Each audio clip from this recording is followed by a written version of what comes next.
Hey everyone, welcome to my video where today I'm going to show you how to install JavaFX on IntelliJ.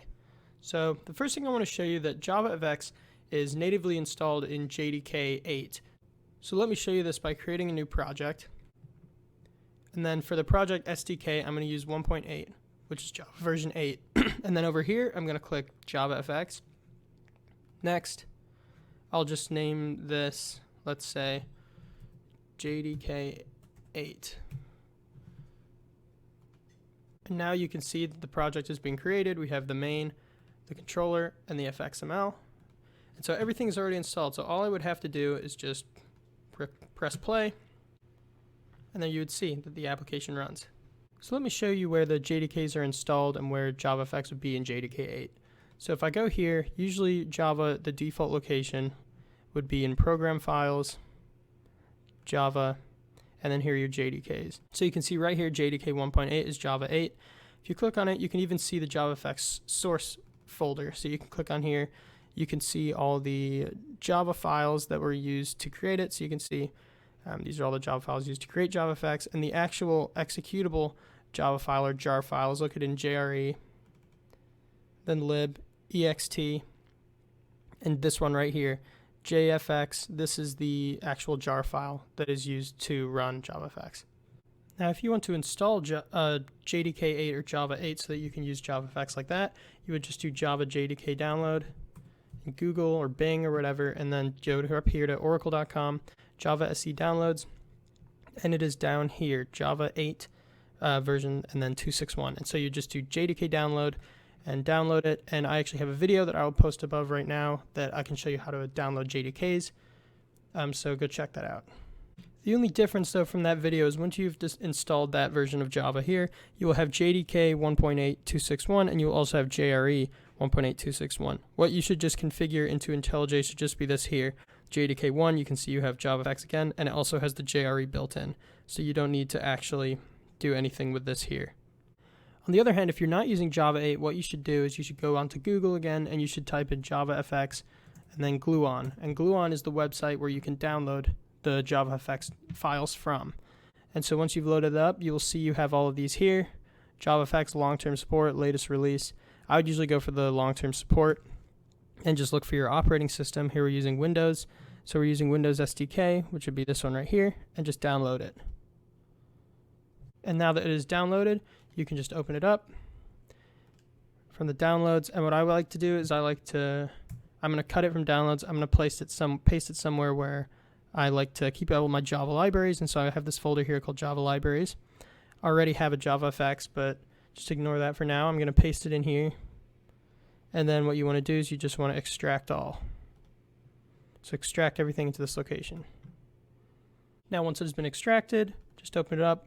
Give you a quick glimpse, you can see you have the bin folder, which has all the executables, the dynamic link libraries for Windows, and then you also have legal, which is legal documentation. These are each of the modules, so you have JavaFX base, graphics, media, if you want to do something like sound or record a video and play the video on the JavaFX controller. You have lib, and these are all the modules, so these are all the executable Java files, and this is the source zip on just how they were made.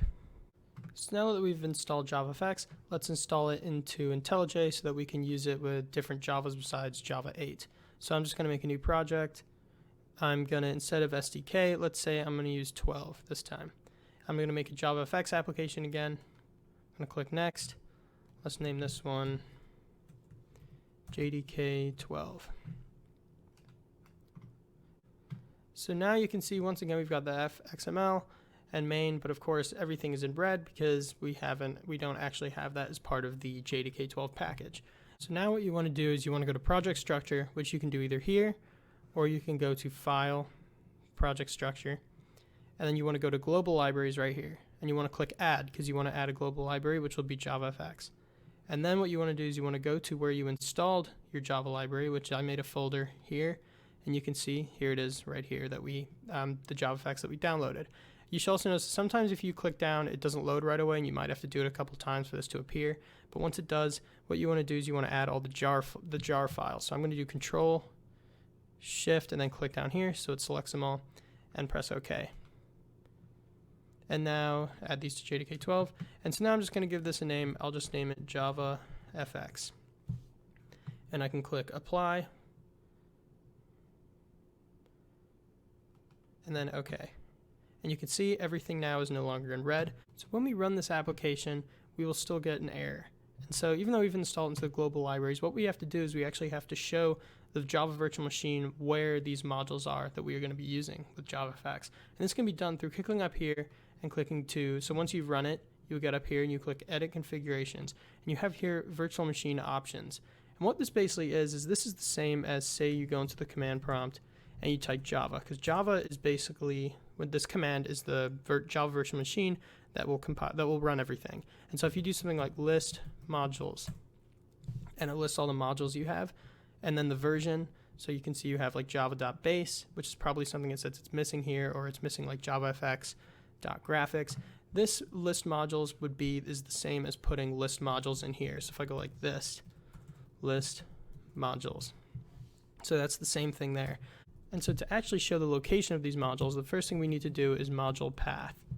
And the path to these modules of what it actually is let's go to where we downloaded it. So we've got, remember I put it in Java libraries, this folder here, JavaFX SDK, and then in lib. So these are all the modules right here. So we need to show the location of this. And so what you can do is just click in here, and you will copy it, and you will paste. So now JavaFX basically knows, or the Java virtual machine knows where to find these modules. And the next thing you need to do, now that you've specified the module path, is you need to say what modules you actually want to add. So you'll do add modules, and what you need off the first is, from this list here, what we need is, I believe, JavaFX.controls.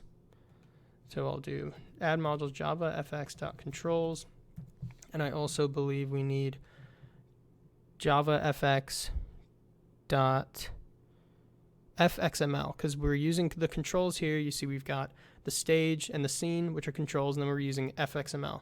So we need JavaFX.controls and then comma JavaFX.fxml. And now, so we've shown the path to actually find these modules for the Java virtual machine. And now what we are doing is we are actually adding the modules. So it knows where to find them, and then you have to add them. And once again, this is the same as typing in the command line Java and then this. And so then you just do apply, OK, and then run. And it's found the modules, so it's able to compile successfully. And now another way to actually do this, so besides this, is I'm going to go in here, I'm just going to do edit configurations, and I'll delete all this. So once again, if I apply, OK, and now I try running it, you'll see we'll get these errors again. Another thing you can do is you can actually add the modules with a Java file to your project. So if I do here, I'll do new, and I'll go to module-info.java. And you're not supposed to have a number in it, and this module name can be anything you want. So I'm just going to do JDK. And what I'm going to do is I'm going to use the keyword requires. And what it requires is, if you can remember, it requires JavaFX.fxml because it's using this here. And it also, this project also requires JavaFX.controls because it is using the controls. You've got the scene, you've got the stage, and everything that it's using. And so the next thing you have to do is you have to use this exports. You can use exports or you can use opens. But what it exports is this package here. So it exports sample, which is the name of the package. And now if you run this again, it should work once more. So you can see we have it working again. Now let's say you want to use some other module from JavaFX. Let's say, for example, you want to use media. So do media equals null, because you want to display some sort of maybe a video or a sound file into your JavaFX program. You can see that it doesn't show up, and this is because what you would have to do is you'd have to go into your module thing, your module file, Java file, and do requires, and then JavaFX.media. You can see once I've done that, now if I go back to main, you can see all I have to do is import. So I can do Alt-Enter, and so I hover over it again, Alt-Enter, and you can see now I've imported JavaFX.scene.media. And just note that this can also be done through using, once again, the edit configurations here. So I could do this, and like you saw previously when I did JavaFX.fxml and controls, I would just add media. And so also real quick, let me just show you what it looks like if we get rid of this export sample. So we should get an error message about JavaFX.graphics. So I ran it, and you can see down here, JavaFX.graphics cannot access sample.main. And this means a sample, this is our package, this is main, this is the class. because it does not export the sample to the module JavaFX graphics. So what JavaFX.graphics needs is it needs access to our package. And so what we need to do is we will just say exports, and that's why we do export sample, which is the name of the package. And then when you run it, now it will work. All right, thank you for watching.